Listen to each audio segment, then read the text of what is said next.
মুর্শিদাবাদে পৌঁছেছেন মুখ্যমন্ত্রী মমতা বন্দ্যোপাধ্যায়। মঙ্গলবার সুতিতে প্রশাসনিক সভা করবেন মুখ্যমন্ত্রী। দেখা করবেন নদী ভাঙনে গৃহহারা মানুষদের সঙ্গে। সম্প্রতি ওয়াকফ সংশোধনী আইনের প্রতিবাদে অশান্ত হয়েছিল মুর্শিদাবাদ। সেই ঘটনায় ক্ষতিগ্রস্ত পরিবারের সাথেও দেখা করবেন তিনি। প্রসঙ্গত, নাম না করে বিরোধীদের একহাত নিলেন মমতা বন্দ্যোপাধ্যায়। সাংবাদিকদের মুখোমুখি হয়ে তিনি অভিযোগ করেন, মুর্শিদাবাদে খুব পরিকল্পিতভাবে হিংসা ছড়ানো হয়েছে। আর এই জেলায় আমি দেখছি বহিরাগত কিছু লোক এসে ধর্মের নামে বিধর্ম কথাবার্তা বলে, আমি কোনো কমিউনিটিকে এর জন্য দোষ দেবো না, কয়েকজন ধর্মীয় নেতা সেজেছেন যারা যখনই পালে বাঘ পড়ে, পালে বাঘ না পড়লেও তারা বাঘ বাঘ করে চিৎকার করে রাজনৈতিক ফয়দা নেয় এবং তারাই কিন্তু দাঙ্গা ঘটিয়ে সবচেয়ে আগে পালিয়ে যায়।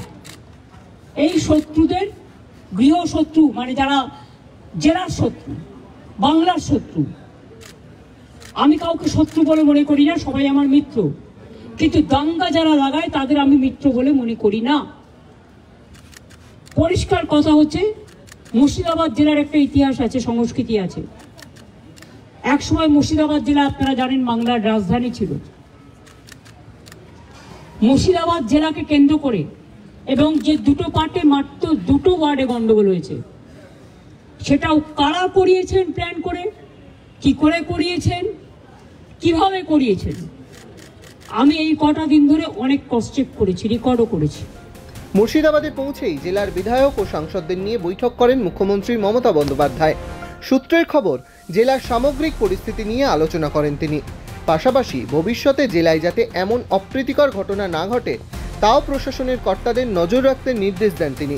প্রসঙ্গত, জেলার নেতাদেরও এ নিয়ে সতর্ক থাকার বার্তা দিয়েছেন মুখ্যমন্ত্রী।